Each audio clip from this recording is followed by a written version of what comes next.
Hello मित्रांनो, how are you, कसे आहात?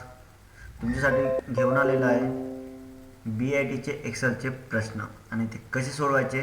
चला तर आपण बघूया या व्हिडिओमध्ये. ठीक आहे, तर बघा इथं रिप्लेस ऑप्शनचा उपयोग करून, रिप्लेस ऑल ऑप्शनचा उपयोग करून सर्व टेक्स्ट BA ना BA मध्ये रिप्लेस करा. बघा इथं डॉट ए बी डॉट आणि ए डॉट दिला, त्याला BA मध्ये रिप्लेस करायचं आहे. इथे तुम्हाला use replace all option to replace all occurrence of text B dot A dot with BA. चला तर इथं सुरुवात करूया. तर बघा आपल्याला प्रश्न काय म्हटलेला आहे की रिप्लेस करायचं. रिप्लेस ऑप्शन तुम्हाला राईट साईडला दिसते मित्रांनो. फाइंड अँड रिप्लेस या फंक्शनमध्ये तुम्हाला जेव्हा फाइंड अँड रिप्लेसमध्ये क्लिक करा. इथं तुम्हाला फाइंड व्हॉट, तुम्हाला कोणत्या वर्डला आपल्याला रिप्लेस करायचं तो वर्ड वरती टाकायचा आहे आणि कोणत्या वर्डने रिप्लेस करायचं. बघा आता मी तुम्हाला झूम करून शो करतोय बी.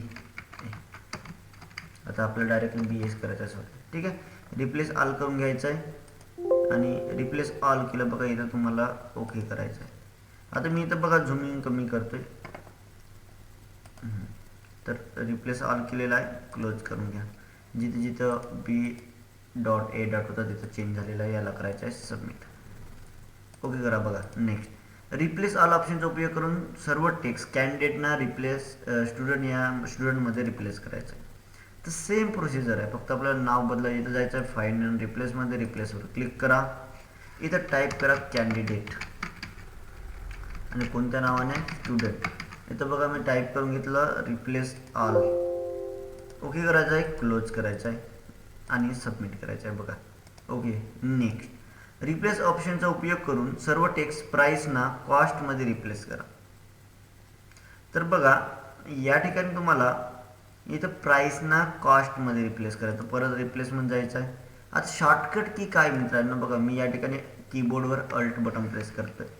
ALT-HFD आणि या ठिकाणी R बटन प्रेस करायला लागतं, तेव्हा ऑप्शन ओपन होतं मित्रांनो. ठीक आहे, नाही तर शॉर्टकट की कंट्रोल याचं केलं तरी होऊन जातो. तर बघा या ठिकाणी आपल्याला प्राइस वर्ड टाईप करायचं. कॉस्ट पण रिप्लेस ऑल करून घ्या. ओके करा, क्लोज करा.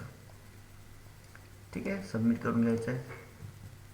ओके. नेक्स्ट दिलेल्या स्प्रेडशीटमध्ये ग्लोबल स्टेशनरी सेंटर या हेडिंगला एक हायपर लिंक इन्सर्ट करा आणि ती www.yahoo.com या वेबपेजला जोडायचं आहे. बघा मित्रांनो सुरुवात करूया.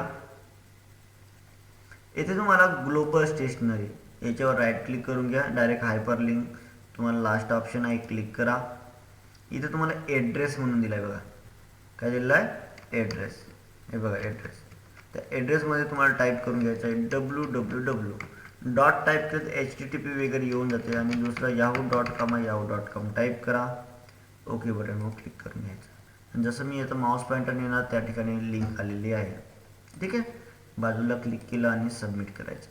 ओके करा. पुढं दिलेल्या वर्कशीटमध्ये करन्सी सिम्बॉल काढून टाका आणि सेल रेंज E4 ते E9 ला सर्वसाधारण श्रेणी म्हणजे जनरल कॅटेगरी लागू करा. आता बघा करन्सी सिम्बॉल आहे म्हणताय, रेंज कुठूनच्या कुठपर्यंत आहे, E4 आणि E9 सिलेक्ट केलं.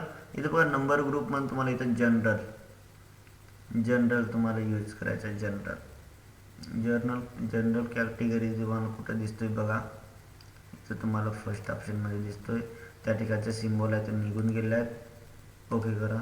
नेक्स्ट दिलेल्या वर्कशीटमधून ग्रीड लाईन्स काढून टाका. ग्रीड लाईन्स तुम्हाला कुठं असतात ते सांगतो मित्रांनो. तुम्हाला पेज लेआउट टॅबमध्ये पण असतात ग्रीड लाईन्स इथं, किंवा व्ह्यू टॅबमध्ये तुम्हाला लक्षात येऊन जातील. याचा अनचेक करा. ते ग्रीड लाईनचे पट्टे ते निघून जातात. सबमिट बटनवर क्लिक करून घ्या. ओके करा.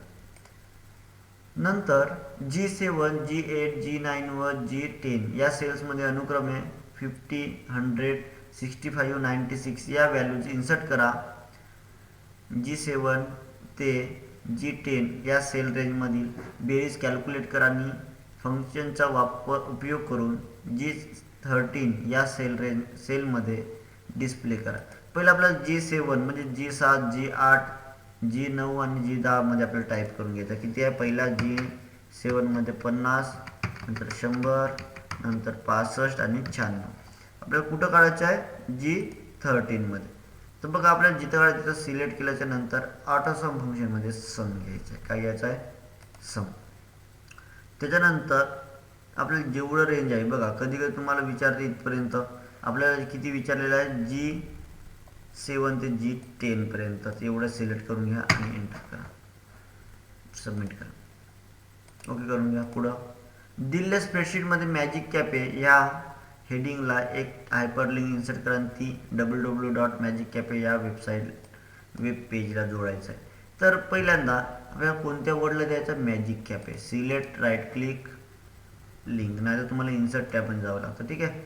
या ठिकाणी मी इथं ॲड्रेस आहे www डॉट टाईप केलं magiccafe.com ओके करून घ्या. आलेला आहे सबमिट करा. ओके पुढं दिलेल्या स्प्रेडशीटमध्ये टॉप मार्जिन 0.50 इंच असे सेट करा. बघा मित्रांनो या ठिकाणी तुम्हाला टॉप मार्जिन पेज लेआउटमध्ये जायचं आहे, मार्जिनमध्ये जायचं आहे, कस्टम मार्जिन.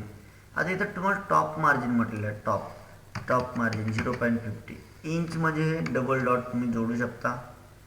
ओके बटनवर क्लिक करा, बाजूला क्लिक करून सबमिट करून घ्या. ओके पुढं दिलेल्या वर्कशीटमधील शीट 1 मधून रो 17 डिलीट करा.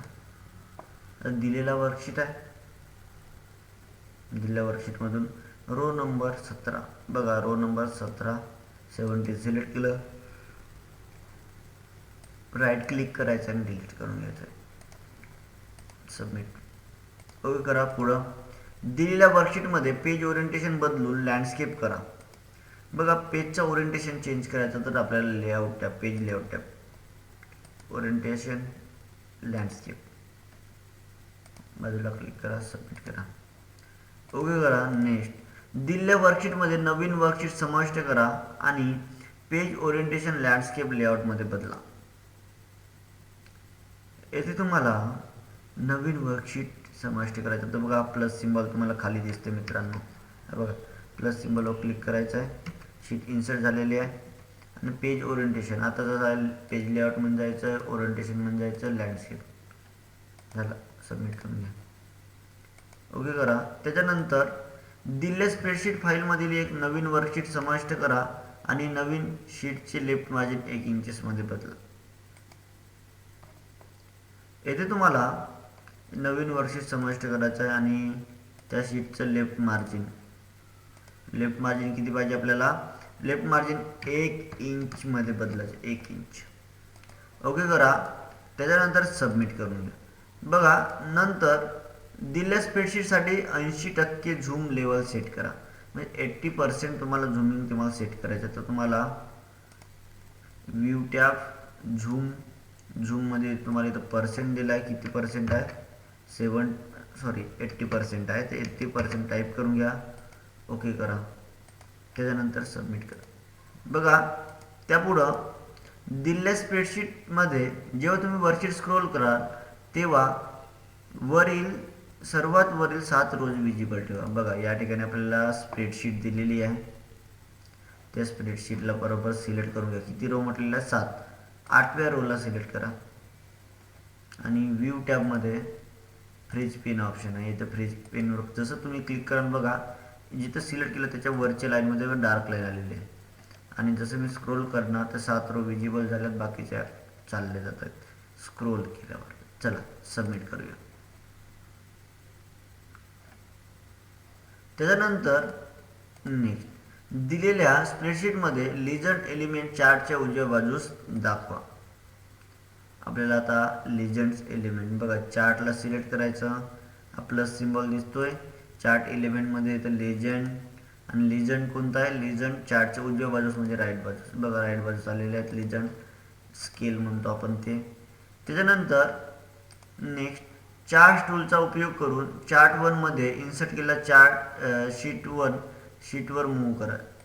बघा तो चार्ट दिला आहे शीट 1 मध्ये आपल्याला मूव्ह करायचा आहे. कोणत्या चार्टमध्ये आहे चार्ट 1 मध्ये. तर सिलेक्ट केल्यावर टेबल टूलमध्ये डिझाईन टॅबमध्ये बघा मूव्ह चार्ट ऑप्शन दिला आहे, मूव्ह करायचा आहे चार्ट 1ला शीट 1 मध्ये.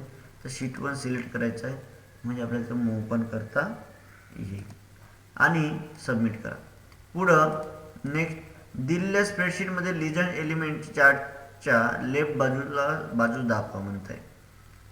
तर या ठिकाणी बघा चार्टला सिलेक्ट तुम्हाला एलिमेंट्समध्ये जायचं आहे, लिजन्समध्ये जायचं आहे, डाव्या बाजूला म्हणजे डाव्या बाजूला शो होऊन जाईल. ठीक आहे, सबमिट करा. नंतर नेक्स्ट दिलेल्या स्प्रेडशीटमध्ये लिजन चार्टच्या वर दाखवा म्हणजे टॉपमध्ये दाखवायचं आहे. पहा, तर सिलेक्ट करायचं आहे, लेजंडमध्ये जायचं आहे आणि टॉप म्हणजे वरच्या बाजूला दाखवायचं, वरच्या बाजूला सेव्ह होऊन जाईल आणि सबमिट करा. ओके करा. पुढं दिलेल्या स्प्रेडशीटमधील बार चार्टला पाय चार्टमध्ये बदला, डिफॉल्ट चार्ट स्टाईल अप्लाय करा. तर बघा या ठिकाणी तुम्हाला आता चार्टला सिलेक्ट केलं, बघा चार्ट नावाचं शीट आहे, त्या शीटमध्ये सिलेक्ट केलं. डिझाईनमध्ये इथं बघा डिझाईन टॅबमध्ये तुम्हाला चेन चार्ट आहे, कोणत्या चार्टमध्ये बदलायचं आहे, पाय. ओके करा. आणि डिफॉल्ट चार्ट स्टाईल म्हणजे इथं रेडीमेड कोणती पण शीट वगैरे स्टाईल वगैरे घेऊन घ्या. झालं, बाजूला क्लिक करून सबमिट. तर याच्यानंतर नेक्स्ट आहे दिलेल्या स्प्रेडशीटमध्ये जेव्हा तुम्ही वरती स्क्रोल कराल तेव्हा सर्वात वरील 3 रोज विजिबल ठेवायचा. तर हा मगाशी झालेला मित्रांनो प्रश्न आहे, तर सोडून बघा कसं वाटलं व्हिडिओ. ते तुम्हाला व्हिडिओ आवडलास लाईक करा, कमेंट करा आणि बेल आयकॉनवर क्लिक करायचं विसरू नका. जर व्हिडिओ आवडला तुमच्या मित्रांना पाठवा जे MSCIT करून राहिले, त्यांना अत्यंत उपयोगी पडणार.